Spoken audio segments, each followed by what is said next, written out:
Welcome to the Studio Chat podcast. My name is Barbara Thompson. Each week, I'll be bringing you a self-care expert or a message to help you to discover how to live your best life and understand your mind-body connection. Thanks for spending some time with me today. Now, let the Studio Chat begin. I'd love to welcome a special guest to my podcast today. Her name is Toni. She's from LuxERI Tan and is the first automated 24/7 tanning facility in New South Wales, actually up the road here in Wollongong. Hi, Toni. It's really nice to have you on my podcast today. Oh, thank you, Barbara. It's really nice meeting you as well.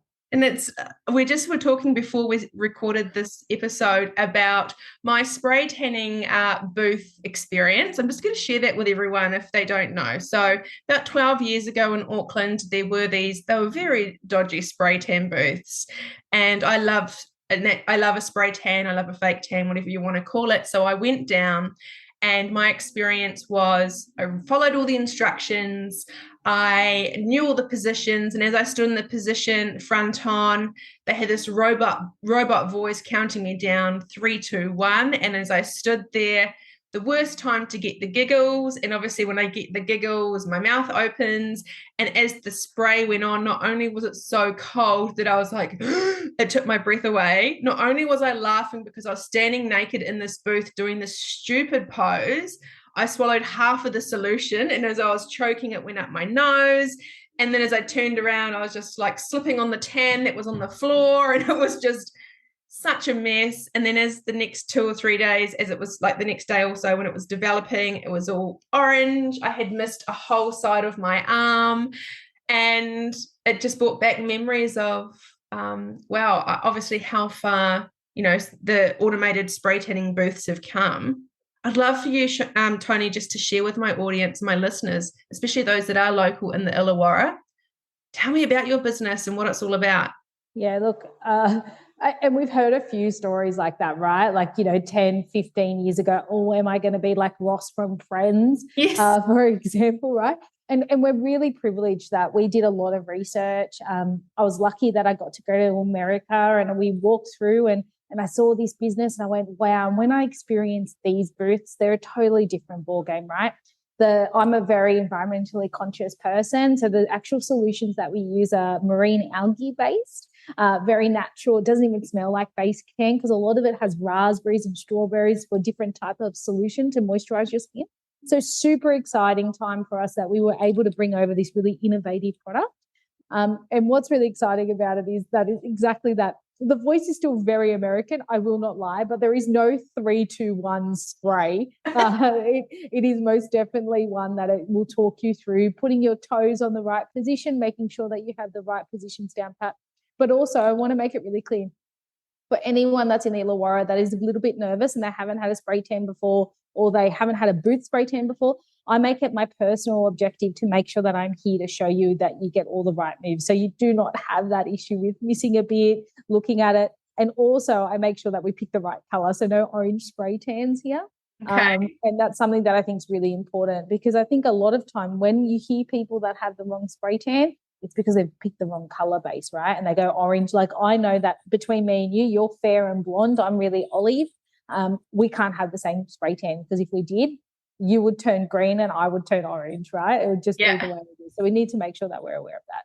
But LuxERI does all of those things for that reason, right? We picked the name LuxERI because it has ERI in it and we're environmentally responsible and we're innovative. And that's what we're really excited about being here in the Illawarra. I love that. And you mentioned before you've been open for, is it 10 weeks? Just on 10 weeks. So it's super exciting time that we've, started here in Wollongong, which is our hometown. And then hopefully where I grew up, so out at Camden, we're looking at another facility and also we hope to expand further. Just really exciting that we got to open here in Wollongong as our first salon. And it's automated also, but it's 24/7. Yeah, which is the best part. And I think, that really speaks to the public here in the Illawarra, from people that work at the steelworks that do night shift through to, New South Wales Health is one of the biggest providers of employment in the Illawarra. So we want to make sure that we're open for our nurses or people that are medical staffing. And we just want to make sure that we're a really inclusive environment as well. I say to people my story, and I know we might touch on it later, but I went through a whole bit around that I got bigger and I lost weight, and people get a bit self-conscious as well. And I think that's what LuxERI is about, is that we're here for you 24/7 when convenient for you, but also we want to be really inclusive and make sure that people feel comfortable having a spray tan. I think it's a nice private thing to do. So especially mums and stuff, they can nip down, and it's like a nice indulgent, something that they can do for themselves, because we all know what it feels like when we're tanned and we get a spray tan. I tell you what, I feel like $1,000,000. Oh, 100% right. I want to be in my, I'm a big color wearer. So if I'm wearing white or I'm wearing pink or I'm wearing blue, I know that I feel better when my tan is on, right? I know that my colors look better, and I just feel it's not for anyone else. I feel better. I like it. Yeah, exactly. Oh, okay. So I'm definitely going to come down and check it out, and then I can let everyone know. I will show you, mate. I will show you all the right moves, I promise.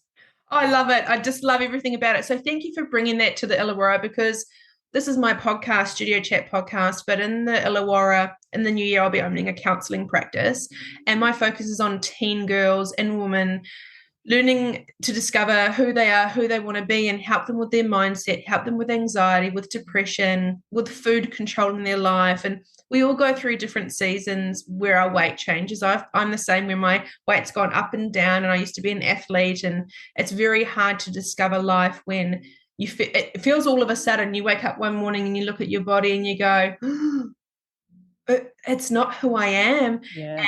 And I know what that feeling like is, it to rule your life. But when you've got things like a spray tan or something like that, it just makes you feel like you're invincible, and it can really just, again, it's not for anyone else. It's the self-care. It's taking care of yourself.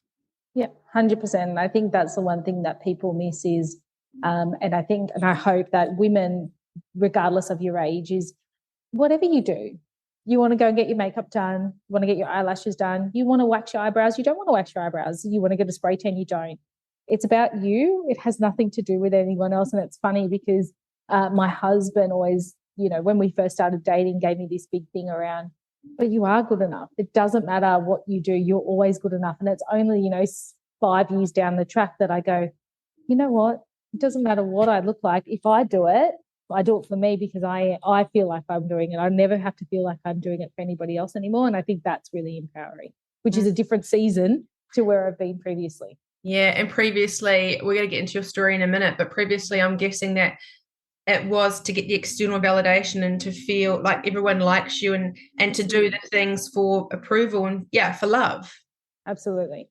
Yeah. Okay. So today I'm really honored to have you. I cannot say that enough. Thank you for coming on here today and sharing your story.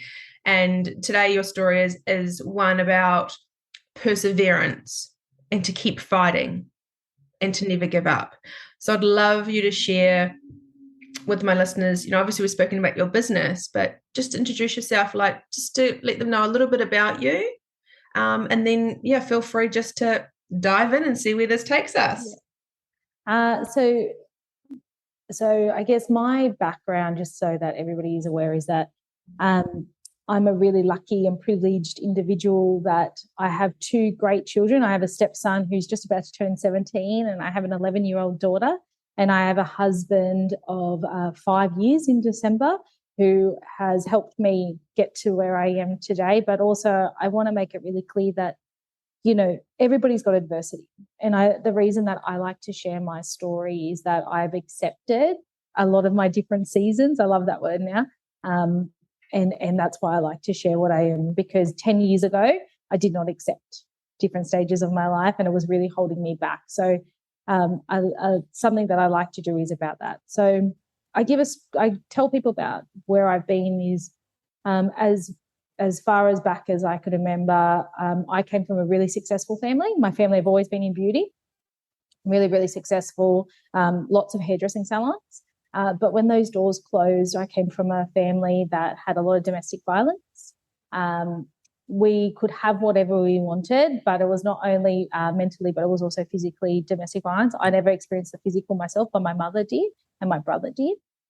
So for me, growing up, my abuse was more around that mental abuse, like to the point that I was really focused on my studies, and I talk about different drivers at different times in my life. Now, when I was a young girl, my driver was I knew I never wanted to be like my mum. And that sounds really sad and it sounds really harsh, but I knew I never wanted to be like my mum, that I was stuck in a relationship that that didn't benefit of me, that was hurting the people around me, but I didn't want to leave. Because I didn't know anything else. And my mum was married at, she was 17 when she got married, because it was the 70s, and that's what you did when you came from an Italian family. So can I ask there too, in that moment, because you were obviously quite young, we're going quite far back into your childhood. Yeah. When you said that you knew early on that you didn't want to be like your mum, at a young age, could you see how this was affecting your mum? And could you tie those pieces together quite early on, that your mum behind the scenes was very unhappy and was stuck? Oh, absolutely. I think I've got the earliest memories of knowing that my mum, or seeing my mum cry and be, devastated, would have been, probably 7 or 8 years old. I remember it being in primary school and knowing that this was not right. Yeah. I thought it was normal. I will say that. I thought it was normal. I thought that was just what happens. Dads hit mums, and mums just went to work whilst dads didn't do much, because that's what mum did, right? And then the older I got and the more I saw my mum, the more I saw my friends' mums, wait a sec, that's not what my friend's dad does, or that's not what my friend's mum does, is when I started to really piece together what was different in my family unit compared to others. So the differences is when it started to really highlight to me. And then probably by the time I was in year 5 or year 6, I really knew that this was not the life for me. And I knew that I had to, my driver to never having that be my life was study. Okay. So I went to high school and I studied, almost probably to, I would not want that for my child to do what I did. And don't get me wrong, I went to an all-girls school. I was very privileged again. But it wasn't until I turned around and said to one of my friends, and I think I must have been 14, 15, and I went, Dad hit mum again. And she looked at me in horror, and went, what did you just say? And I looked at her and I realized for the first time that I had admitted it to somebody. Oh, wow. And I looked at her and I'm like, oh, don't worry about it. Nothing. It was nothing. And she's like, did you just say your dad hit your mum? And I'm like, no. Anyway, I thank her now. At the time, I did not thank her, but I thank her now, because she went and told my year coordinator, and my year coordinator called me in and was like, what is happening at home? Because to the outside world, I sat in a really popular friendship group. I was doing really well at school. I had all the clothes. I wore whatever I wanted. I worked for my mum. So I got, so to the outside world, we were perfect, right? There was nothing wrong. What do you mean? Toni, of all people, Toni. And it became this real, almost stigma. I felt it was a stigma because people then knew my story. Anyway, it did help. That time in my life did help, because I ended up, my teacher at the time, the year coordinator, he mentioned to me, he's like, you need to tell your mum how you're feeling. So, because he's like, we can get people involved. And I said, no, absolutely not. I don't think you understand. If you get somebody involved, he will kill my mum. And that's how I actually felt. So I wrote a letter to my mum just after my 16th birthday and said to my mum, I don't want to be here anymore. And if you want to stay, you can stay, but I can't be here anymore. And I'll never forget it, because she woke me up and she said, put your uniform on, just grab your school bag. And we drove to my uncle's house and she went into hiding. So she left us for just over 6 months to start. She got an ADO on my dad, and all bunch of stuff. And I basically lived between my uncle's and my grandmother's house for that period of time until we could go back to the house and get some of our stuff. And that was whilst I was in year 11. So I just kept studying. And at that time, I have to say, I had a good boyfriend who was my first husband, who is the father of my child, who I found safety in, right? So then I have this next phase of my life where I was studying, and I got into uni. And I got into environmental health, which was great because I was passionate about biology, and it's really driven even my career now, which is good. But I got another driver, and that driver was to find safety, because now, whilst I had this kind of great environment to be in, I was studying, but I didn't have a home. I was living with my grandmother. I didn't have that family unit, that I thought that I always wanted. And so I created that, and I found my own driver, right? And I went to work, and I created this world for myself. And it wasn't until I fell pregnant and I had a baby and I went, so what am I doing here again? Because at 25, 26, 27, I realized what I had done, which was I created this safety net for myself, and I worked really, really hard, and I kept working. But I wasn't happy. I was just working, right? And I had a baby and I was working. And then the trigger for that time in my life was I found out a gentleman that got hired, and it wasn't because he was a man or a woman. It was just because he got hired after me, was doing the same job as me, was getting paid $25,000 more than me. Okay. And I never forget it, because this was 14 years ago. And I turned around and I went, I'm getting divorced. I need that 25 grand. So I went and searched, and literally within probably 3 weeks, I found another job, got paid even more than that person because I had more experience in another company.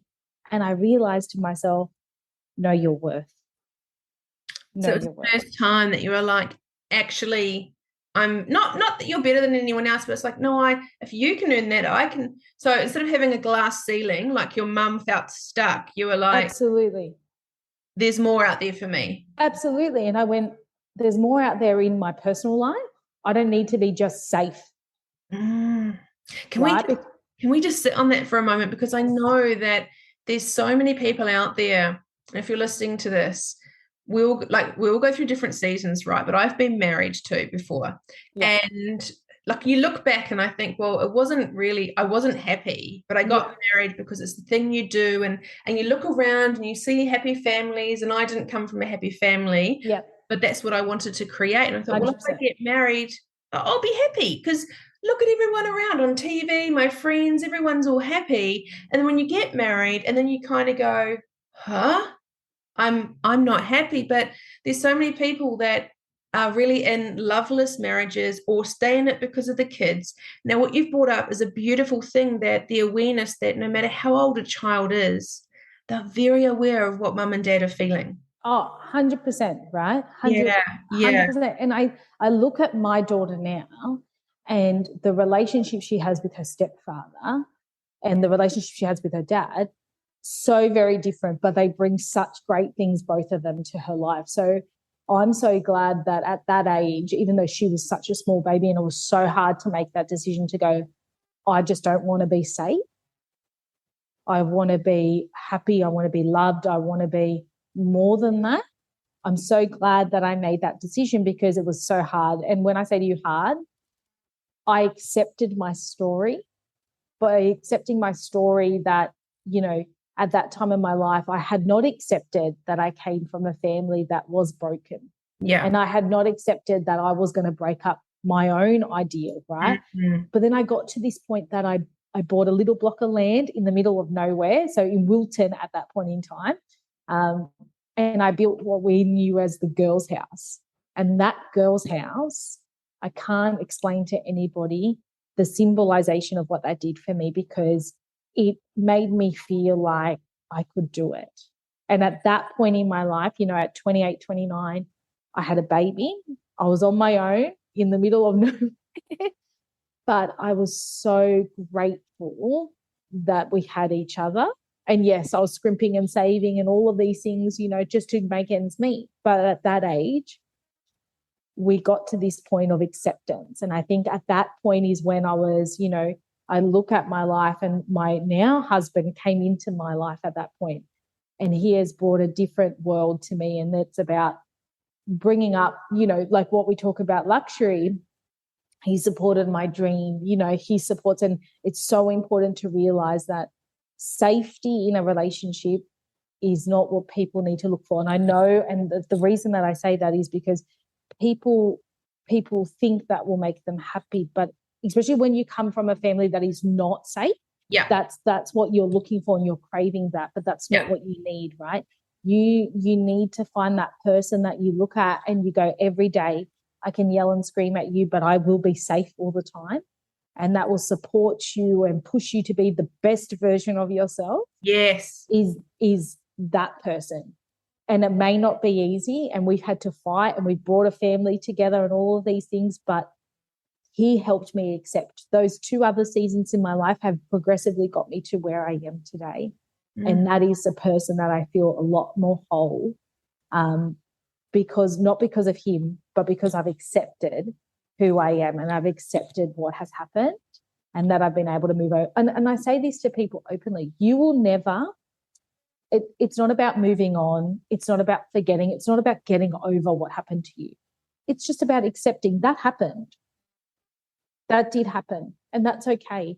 But what are you going to do with that? What can you do to be of benefit to others? Or how do you teach your daughter, or how do you teach your son to be a better man? Or how do you work with your partner? How do you work with your community? What can you bring to people? That's what's important. And I say that you don't ever have to get over. And I think that people hate that language, get over. Get over. You don't have to stop mourning a loved one. You don't have to get over the situation that you put yourself in, but you need to learn to accept what had happened and how do you move forward from that. And I think that if I can say that to anyone, everybody's journey is very different. Mine happened in the girls' house, that I learned to accept that those things have just made me the person that I am today, and that I just keep moving forward. And I'm, I shouldn't say lucky, I am privileged, because I've created opportunities for myself. And I've said to my husband, that would have been through continuing education. That would have been through chatting with my kids. That would have been chatting with people like yourself and opening up, and being vulnerable and saying, hey, guys, I came from a domestic violence family. Nobody's going to look down on me, Toni. I remember having a conversation with someone and going, do you want to have a chat around, the White Ribbon Day? And I said, absolutely not. I am not getting up in front of anyone talking about domestic violence. Now, my career was in health and safety at one point. How could I not talk about domestic violence, or how could I not talk about that stuff? But that's because I did not accept what had happened. Now, you talk to me about White Ribbon, you talk to me about Are You Okay? You talk to me about any of those things. I'm the first one that I'm happy to share my story, because people need to know they're not alone. Because it can feel very alone, and it can feel that type of, there's not something wrong with us, but it's very shameful, we'll keep it hush hush, like under, not tell anyone, because it does crack open a lot of vulnerability and a lot of judging and a lot of shame. And I love the story because it shows people to not settle. So I hear the strength in you, and I'd love, was there a time in that girl's house, did you have moments where you were like, I know this is happening for a reason, but how am I going to keep moving forward? I love to tell this story, because, look, I've had a lot of people say to me, you're so strong, you're so this. I remember sitting in the bottom of my shower, and I had the water running, and I'll never forget, I had the water running, and I had at that time, she would have been, 3? And I see her, and she's pressed up. She obviously woke up. She's pressed herself up against the glass, and she's looked at me. Now I'm crying in the shower, and she's looked at me with a dummy half hanging out of her mouth, the teddy under the arm. Are you all right? Like, Mama, okay? Oh. And I'm like, yep, I am. And I got stand back up, and I went, that's why I'll be okay. And I picked her up. I got out of the shower, picked her up, and we went to bed, right? Everybody's got that moment of, holy shit, what has happened? What decision? And this is what I say to people, like, I remember, like, I had a $450,000 mortgage as a single mum, and I thought to myself, oh my God, what did I do? What did I do? But I thought, no, it's going to be okay. And you keep going, right? And yes, Absolutely. I had many a moment that was not going to work out. And what did I do? And I should just go back and settle. Yes. But I just couldn't. And I'm so glad that I didn't. Yeah, because those moments are tough and we don't really share them with anyone. And similar to you, where a lot of people say, oh, you're so strong. You're so strong. And how do you get through what you get through, Barbara? And it's interesting because I don't know about you. Like, I know I'm strong, but I'm just normal like everyone else. Like, the thing is, we just keep going. And some days I think I don't know why I'm keep going, but I keep going. And I've got a lot of clients that really want to meet their person, really want to have a partnership. And so I'm in my early 40s, and I've got a lot of people that I know in the same age as me, whether they've been married or not, but they're like longing for someone. And I'm like, it'll happen, but you've also got to be mindful that what you see outside isn't what happens behind closed doors. And people always have two different faces. They'll show one in public and one at home. Yeah. And I think when you don't settle, you really have that word unconditional in your life. So when you don't settle, everything is like there's no conditions, it's everlasting, and it's like especially like unconditional love. And what you explain and express about your husband is very accepts you for you. There's no conditions, you're very safe, you get to live your dreams and be who you want to be, but he's right there next to you, walking alongside you, supporting you and making you a better version of yourself, and you do the same for him. Yeah, 100%. And I think, and I say this with all empathy for people, right? It doesn't matter what your situation is, stay-at-home mum, full-time, part-time, stay-at-home dad, whatever it is. If you're a partnership, then you work together. And it's not, it's not even the big things. Like, yes, LuxERI, I said, I think this would be a great idea. And he said, well, I want to invest in a commercial property. And we went, right, you invest in the commercial, we're going to invest in the commercial property and we're going to put LuxERI into it. And this is what we're going to do. So it was a partnership. But it's even, you can even bring that back down to the most micro of levels, right? I made dinner. He cleaned up because I was going back on my computer to finish my day job. Do you know what I mean? Like, it doesn't have to be these grand gestures. And I think, I look at Instagram sometimes and I look at all of these, and I think to myself, my husband and I got married at the birthday of marriages. We had a lunch with just my immediate family. There was no 3 million roses and all the rest of it. And trust me when I say to you, I had the big Italian wedding the first time around. But I had never felt love more like I felt love that day. Because it is different when you've got a person that will stand behind you. Doesn't matter if it's good, bad, or indifferent, but they will stand behind you. But I think the only reason that I got that person that's standing beside me and behind me to push me to be the best version is because I accepted this is who I am and this is the best version of me. I think a lot of people that are searching is because they still, I don't know if you've truly accepted everything that they've needed to accept in themselves to be able to move forward and to be open and vulnerable with the next person. Like, my husband would kill me, but if I tell you, we had a conversation very early on in our relationship, and I basically said to him, look, I'm the marrying type of girl. That's who I am. I want to be married. I don't want to be your partner. That's just who I am. I'm that girl. So if that's not who you want to be, that's fine, but I'm just putting it out there. And like, when I tell you I said that to him, I think we were dating for like 2.5 weeks. I said, I'm too old to be mucking around and not telling you the truth. But that's only because I was at a time in my life that I accepted, no, Toni, you are that girl. You can pretend to wear the corporate suits in navy blue because, that's what it is in the professional environment, or you can wear leopard print or bright pink and be who you are. Yeah. Same in my personal life, right? I put everything on the line, and I still do to today, and that's who I am. And I get told all the time, you're very full on, and I am, but I've accepted that's who I am. No. And I'm not going to be everybody's cup of tea. And I know that.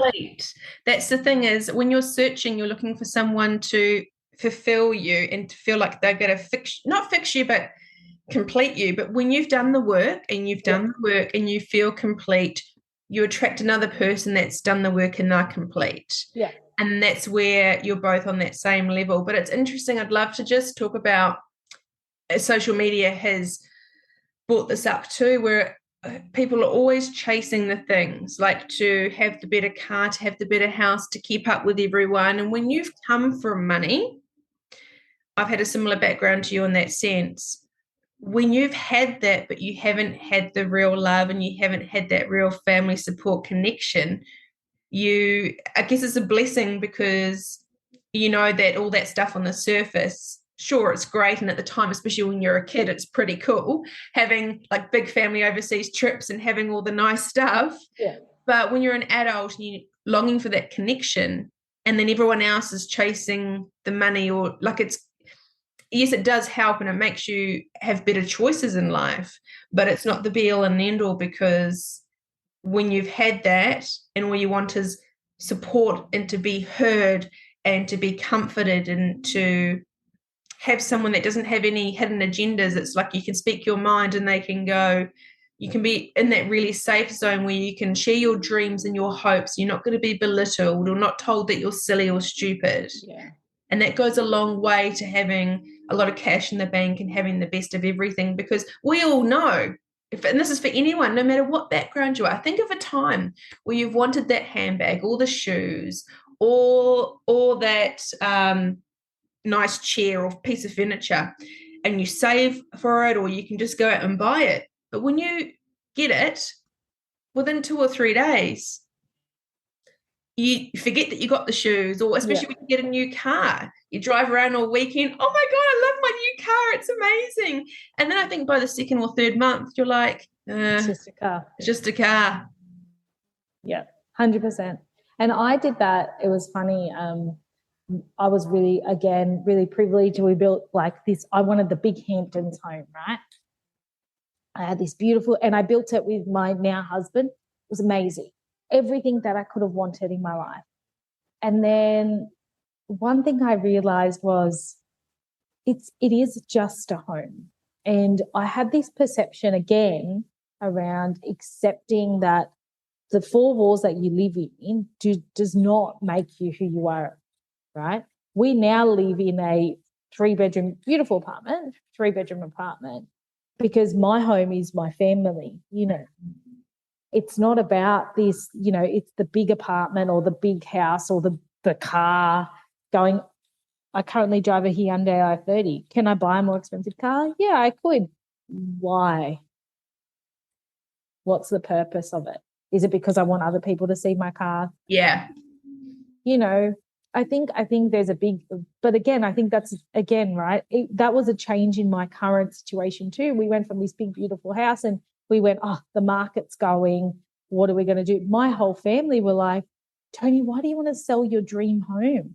I'm like, don't you want to have a family home? I'm like, no, I think that's where my mentality is different. My family has nothing to do with the home I live in.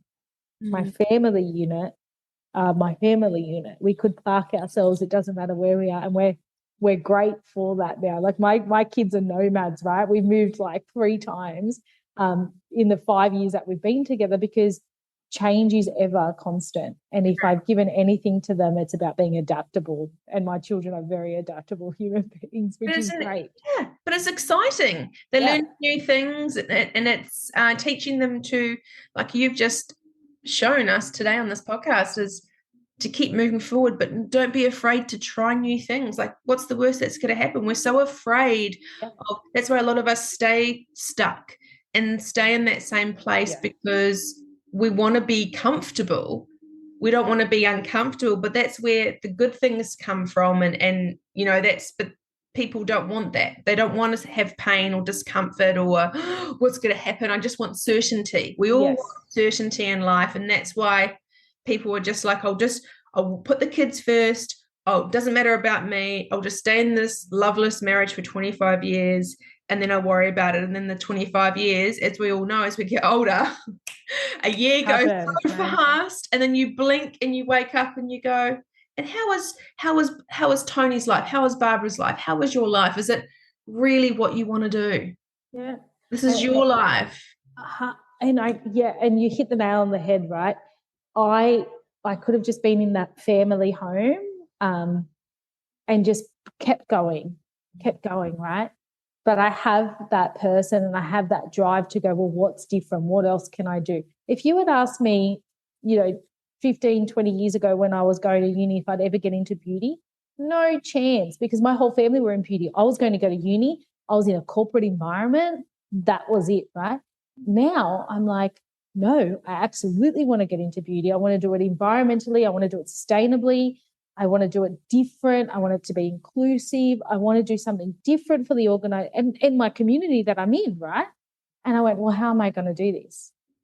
And I had someone that was able to support me, but I also went, right, let's write this business plan. Let's drive it. My husband's got a lot to do with innovations and smart technology. So I pulled him on the conversation. I pulled in all these people that I've connected with over my life, and I kept moving forward and took that opportunity. And I think that's what, instead of just playing it safe, which I had done in my life, especially in my career, that was the one space that I had always played it safe. I just worked for somebody else and I kept grinding and grinding and grinding. And it's still, I still do that, but I've taken the leap of faith and got into it myself, which was, a different season in my life, right? Yeah. But I think it's super important that you do something different and you do it for yourself. Like, again, this isn't for anyone. My husband wouldn't get a spray tan in the next 50 years, you know what I mean? Like, but, this is for me, and it makes me feel really confident in what we've done as a family and what we've done what I've done as an individual in regards to bringing something different to the Illawarra as well. What do you think it was in you? I know it was from seeing your mother, but you know how you went and you talked about two key points, and especially in a woman's life today, family and career. And you spoke about your marriage, and then you were like, it's not for me, I'm out. Career, what got you to do that? Like, was there a feeling in your body? Was there a feeling in your gut that you were like, I'm sick of someone talking to me like this, or I'm sick of not being able to make my own decisions? Like, what was it in you that you felt like, I'm going to go for it?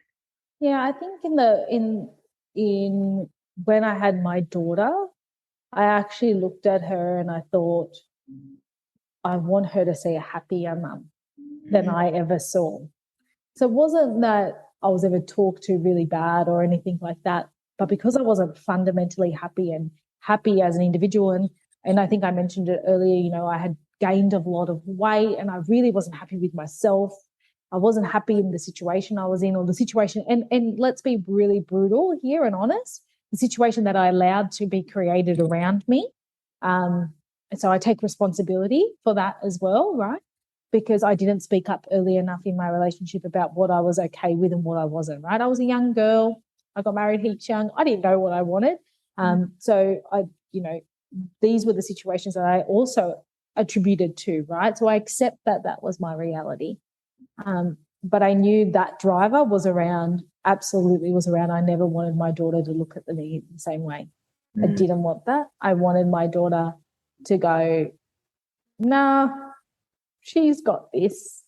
Yeah. She's okay. We go on holidays together and she can see that her mum is generally happy in day-to-day life. She sees that, right? And it's not about stuff.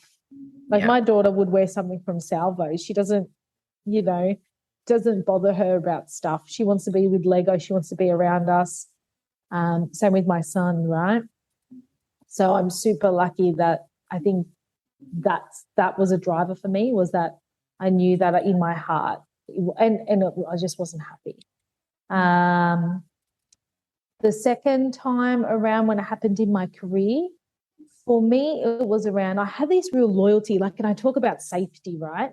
I wanted to be safe at work. I wanted to be safe at home. And when I realized, wait a sec, I don't need to be safe at home and I'm still going to be okay. I went to work and I started to go to myself, wait a sec. And this $25,000 thing came up, and then I went, wait a sec, I don't need that balloon of safety. I'm going to create my own safety. I'm going to create it myself, and I'm going to go and find it myself. And I was able to find that myself. And I had a belief in me at that time. that I knew it didn't matter who I worked for, I would give them 110%. So I'll be okay. Where previously to that, because I had in my head that I wasn't, oh, no, you've got to stay loyal, you've got to stay safe to an organization. I'm not saying don't be loyal to an organization, but please remember that if you work hard and you grind and you keep educating yourself and you keep moving forward, you will be a benefit to any organization you work for. If you want to sit back on your laurels and only do, 50%, okay, you're always going to be a bit worried, right? But if you know that you're giving it your all and that you're educating and that you're giving more to that organization, you should be confident in what you can do. So I think, those were those 2 points that I really looked at. It's when I started to accept that I can create my own safety and it's not about other people creating safety for me. I think that's when my world started to change. And you know what that is? It's having your own back. Yeah, 100%. It's probably a really good way to say it. Having your own back, and then moving into the new relationship, you used your voice. So a lot of us want to people please. A lot of us want everyone to like us. It comes with age too. I think the older we get, the more you learn that, gosh, not everyone's going to like us. But when you're at primary school and you're a teenager, that is your world. You want to be the cool kid at school. Yeah. You have to have the right shoes. You don't want to stick out, but you want to be popular and you want everyone to like you, because as human beings, we're built for everyone to like us. Yeah. Back in the days, more in tribes, if people didn't like us, that would get killed. So our evolution of our body, we want people to like us. And the thing is when I was in my marriage, I met my ex-husband when I was 24. I didn't know what I wanted, but I always, it starts off with the simple things. Babe, what do you want for dinner tonight? Oh, I don't know. I actually, of course I knew, but I was like, oh no, you choose, because it was just easier if he was happy and he got everything he wanted. It doesn't matter what I wanted. It'll be okay. I'll just go along. Okay. It's easier, whatever. And that went through to my friendship group. That went through to work. It kind of filters through that. I would do everything else for everyone else to make them happy, because if everyone else was happy, then I'd be happy, which is total bullshit, because when you live a life to fulfill other people, you're so empty inside, and then you wake up one day and go, who am I? I'm doing a job I don't like. I'm around people that don't necessarily like, and don't actually really like me. They're always trying to put me down and keep me small because I have big dreams. So it's really interesting that when you met your husband, this is what I love. You knew who you were. You used your voice and said, this is what I will accept, and this is what I want to accept. Basically, this is what I want. And that's always, and it's even now in your business, and even now looking at you on the screen, it's like, this is who I am, and this is what I'll put up with, and this is what I won't put up with. You're either coming along or you're not. See ya. Yeah. You're not looking over your shoulder going, oh God, they looked at me funny, or have I upset them? This is who I am. I'm strong. I know who I am at my core. I've got my own back, because when I was a kid, I had to have my own back, and that has served you well. Yeah. And I think I want to be clear too, because I think yes, we are strong women, but strong women also need to understand that sometimes you can make someone upset by the way that you go about your business, right? And even if it's not intentional, like I've had a situation, and I'm really open with people, that as a leader in organizations, I made someone feel uncomfortable. Now, as a grown adult, I sat down with that person and I apologized. That's not showing weakness, that's showing strength. And I think that's the other thing, is you absolutely can say what you will and will not accept, right? And there is nothing wrong with that. There is nothing wrong in you knowing exactly who you are as an individual. But you being strong doesn't mean that sometimes you're not right. Yeah. and I need to be clear with that, because I think there's a lot of younger women that struggle with, how do you approach these situations? It's okay to be wrong. It's okay. That's not a sign of weakness. No. That's actually a sign of strength, to go, wait a sec, I may have been wrong in that situation. What can I learn from it? What can I be better from it? And that, I feel like, is probably the biggest message that if I can say to young women, corporate women, it's okay if you get upset and you go in the bathroom and you have a cry because you you didn't do the right thing, or you think that you did wrong, but just own it. It's okay. It's okay. Nobody is perfect. It absolutely is okay not to be perfect. And just to know that even in strength, sometimes we get it wrong. I've got it wrong. But if we don't acknowledge when we do get it wrong, you're just as bad as other people in other situations as well. So I like to just make sure that people understand that even though we can come across as strong women, if you cannot recognize when you are right and wrong, that can be really detrimental to you as a person, not even in just your career, but even when you have relationships with people outside of that as well, right? Like, I think that's so important to recognize that you can have an opinion. It doesn't make that anybody else is not valid either. So just remember that. That's beautiful.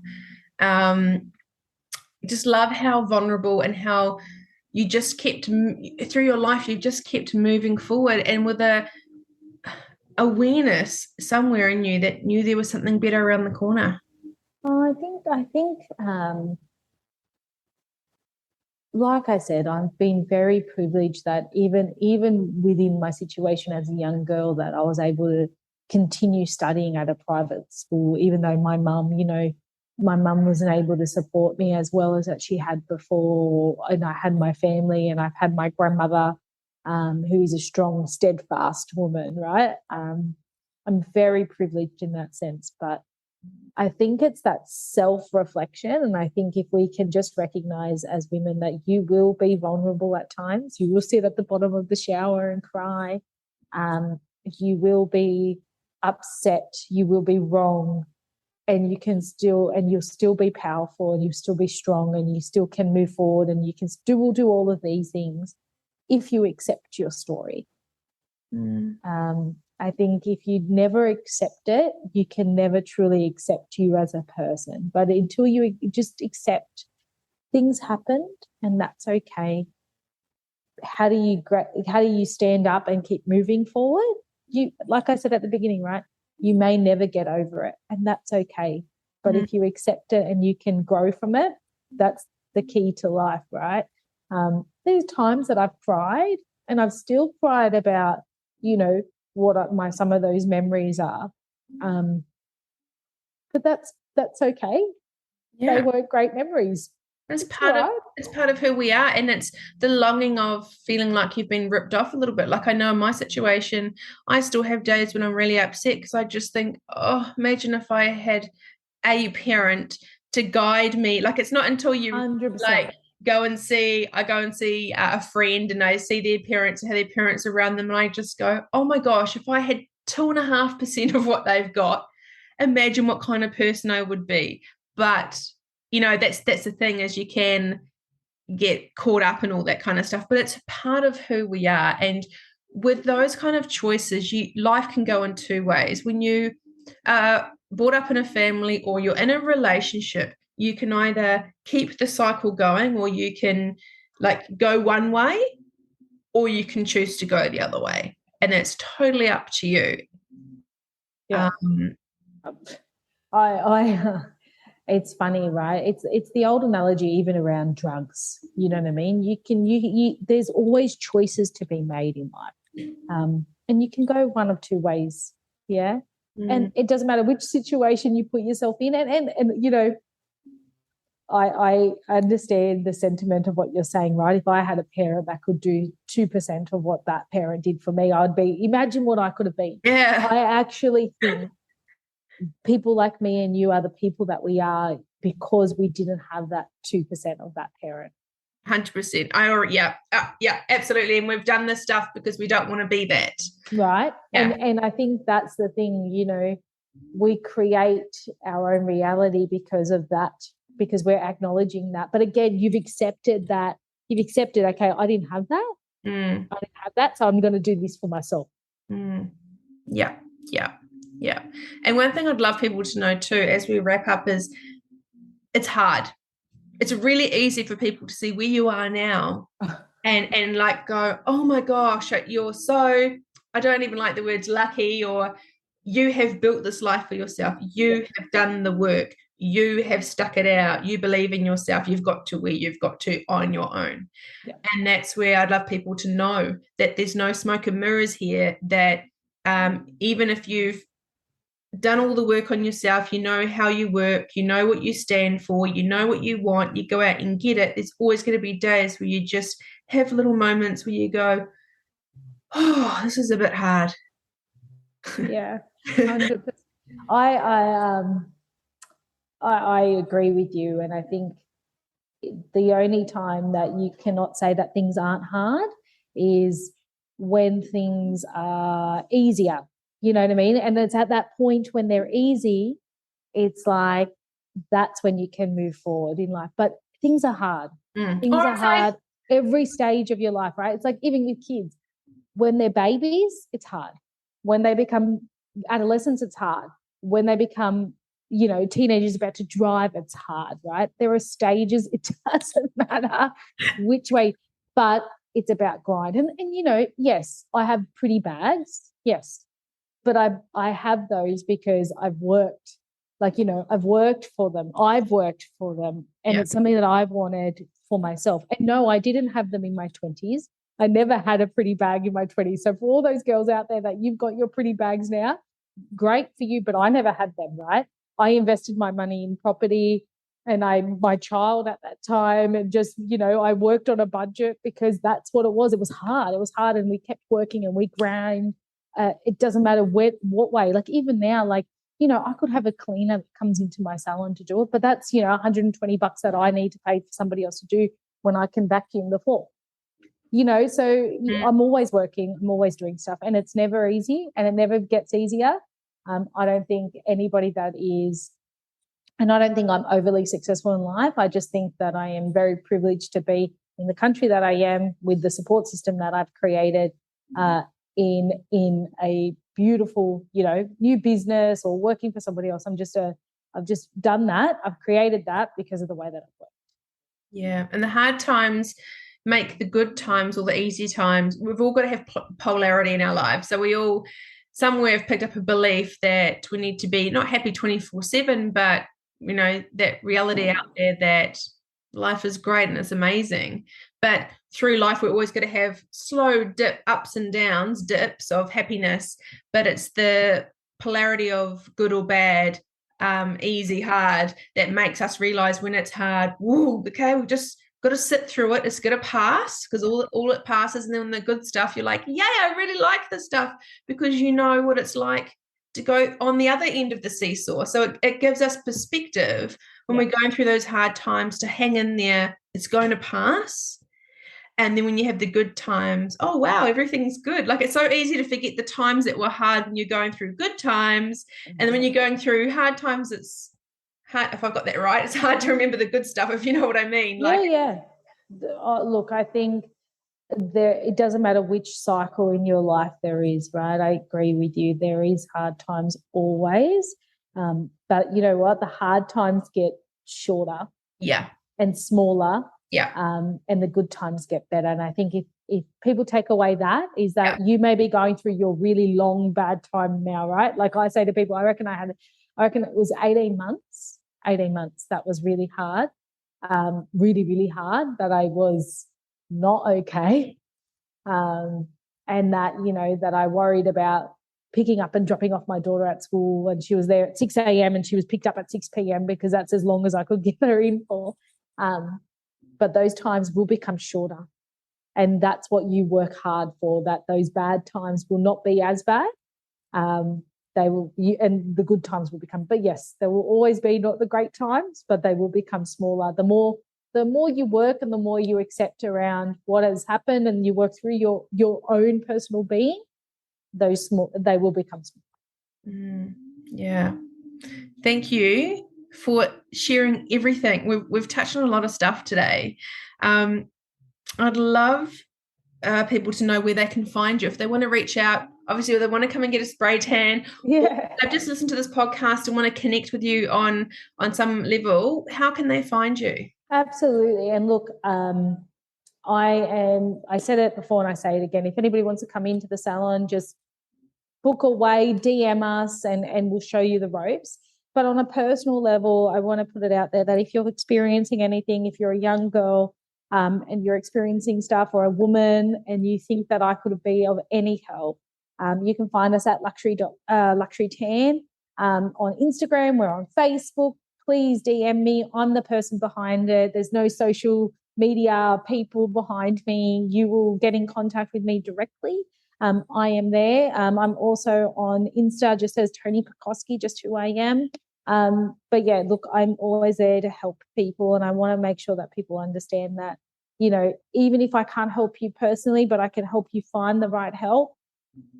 That's what it's about in regards to women in communities and being able to reach out. So thank you for the opportunity to have this chat as well. And thank you for being, like I said, so vulnerable and sharing your story of showing other people or women that not to settle, and what can happen if you get out of your comfort zone and it's very uncomfortable and it feels awful, it feels dreadful, and to come out the other end and go, wow, I did this. And I can just see the smile on your face now. It's just contentment. It's just like, I am good. I could not agree with you more. I can see it. It's all over you. Thank you. Thank you so much for chatting with me today, Toni. No worries, Barbara, and lovely meeting you again. Thank you so much for listening. I hope you enjoyed today's episode and it has inspired you on your self-care journey. Please feel free to share this with a friend and subscribe over on Apple Podcast. I really love hearing your feedback. So guys, please feel free to write a review on Apple and let me know which part of this episode resonated with you the most.